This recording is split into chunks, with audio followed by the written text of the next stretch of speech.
quick video to welcome you and to thank you for choosing me to be your loan officer. I'm going to do the best job I can for you. I'm going to fight for you when I need to. One of the most important things for me, though, is that I need to communicate with you. I know I've had loans in the past where once they got the application done and everything, I didn't hear anything for weeks, and then all of a sudden, boom, we're ready to close. So I want to avoid that with you as much as possible. And one of the ways I want to do that is through using this application called Trello. I use it all the time just in my personal life. Keeps me track. We use it as a family for our grocery list and everything. But it makes a really good list here because it allows us to move things around and check things off. So if you've made it this far, great. You've logged in. You've got a Trello account. And now I want you to kind of go over this with you. The green stuff, the green's going to be you. The peach colored stuff is me. So just know that first. And it works pretty much from left to right, just in order, like a timeline. So we're here. We're watching this short video. You just saw me unclick that. If you come up here and you just move your mouse over it, you can click on it and it marks that it's been completed.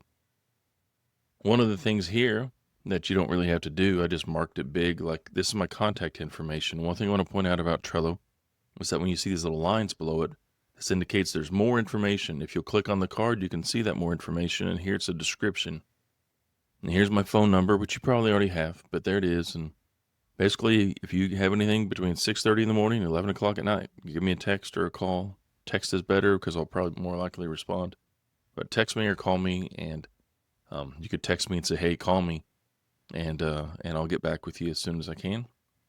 There's my email, which will come in later. You can click on it and it'll open up your email browser, whatever it is, or you right click, copy email address, and then paste it. I also have an office in Corsicana, Texas, and here's my office address. I'm not there a lot of the time, so if you want to come by, call me or text me before you come by. So that's what's going on over here. So now we go on to your to-do list. One of the things you'll see is that there's some initial things that we need to record in order to get your loan going. Now, first one is go ahead and start with the application. So this is log into LendingPad. That's who we use to take all of our applications and fill out your application. See those lines there? So we're going to click on it. And I provided a direct link. So if you'll click here, click on that link, it'll bring up a new browser page. You'll see my picture and my ID number here at the bottom. But you'll want to create a new account. You'll click on that. It'll want your name and your last name. You'll set up a password, make sure it's something, you can remember, and then you agree to it, and then you register. And you'll just go through and fill out the questions that they ask. So that's that. So assume, let's say you got that done. We'll go ahead and mark that off. Boom. And so we've got our first check. So then I'll need you to send me a picture of your driver's license. If there's a couple of you getting the loan or on the loan, send me both driver's licenses. You can email me, you can text it to me or email me. Either way is fine. Same way with your pay stubs and your last two bank statements. Sometimes since everything's online, you have online bank statement, you can just send it as a PDF to me, whatever's easier. And then don't do this unless I tell you to. We don't usually need the tax returns, but if you're self-employed, then sometimes they're going to want that. And then the thing that we all need to do is you got to get your credit score. You got to get a credit report.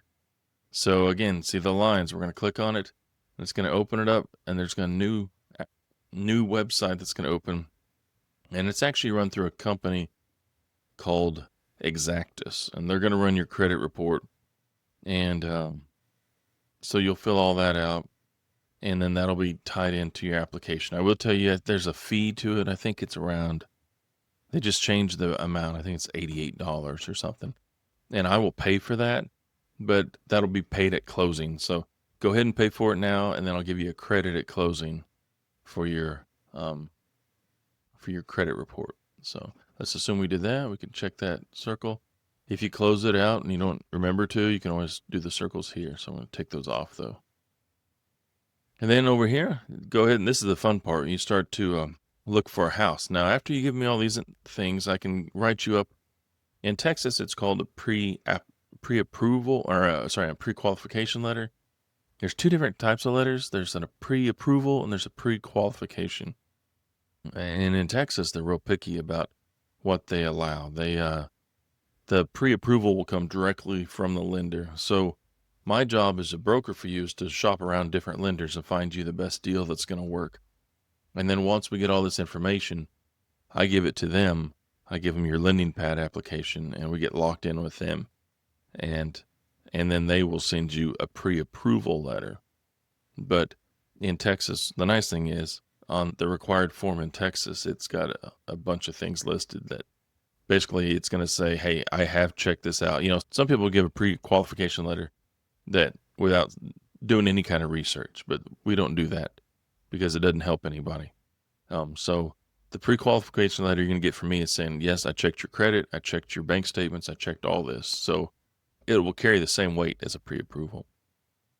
Find a realtor. If you haven't already found one, ask me. I've got several that I could recommend. And go look for a house. Once we've gone through all these processes, now we know how much home you can afford, and then that tells your realtor and you know, what kind of house to look for. After you find the house, you get under contract, I would highly recommend you get an inspection. Then after you get through that whole process, everything's good to go. Tell me, yep, we're out of option. We're ready to go, and we will then proceed. And I will tell you at that point, too, you're going to get some documents from the lender that they'll want you to sign, some disclosure type things. So then at that point, you can sit back for the most part, and I'll do everything else. I may contact you and tell you we need a new bank statement because, as the loan progresses, they'll want the last 60 days of bank statements. Well, we may be beyond that, so we have to get the newest one, the most recent one.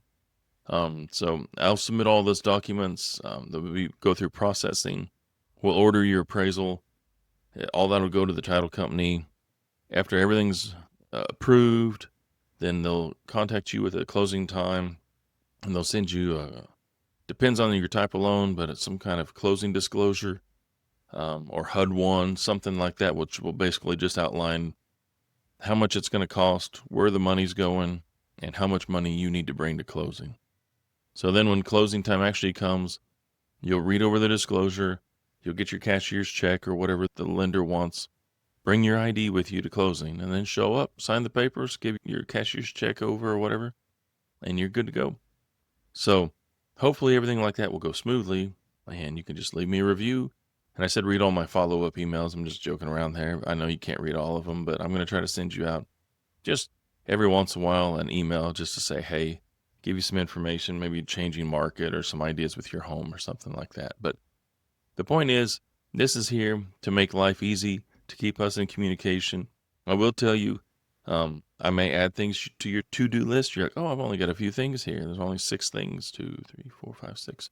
And you get those all done. Well, I can add a card. I might be like, we need a new bank statement. So you'll want to check back in here periodically every day or two.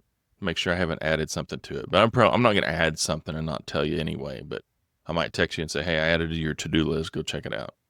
And if there's a link or something, I'll provide that too. So this is going to be the living one. This is going to keep changing as we go. But this should help us stay on track.